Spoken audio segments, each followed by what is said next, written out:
Christmas is over. An animal sanctuary in Westfield is accepting tree donations to help feed their goats and sheep. Western Mass News reporter Libby James has more on this recycling effort. They love them, and they're actually really healthy for them. Whip City Animal Sanctuary in Westfield is collecting Christmas trees for their animals to snack on.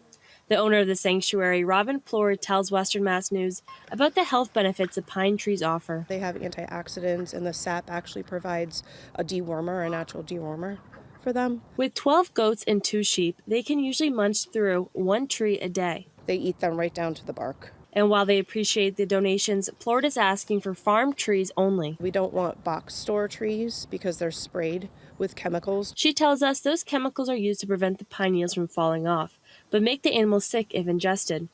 In terms of other Christmas decorations, she says they prefer to stick with the Christmas trees. Trees are usually sprayed. They usually have decorations on them. If interested in donating, they're accepting drop-offs next to their barn. We have an outhouse in the front near the barn. You can put them there. They'll see other Christmas trees there as well. Whip City Animal Sanctuary is collecting Christmas tree donations until the 31st.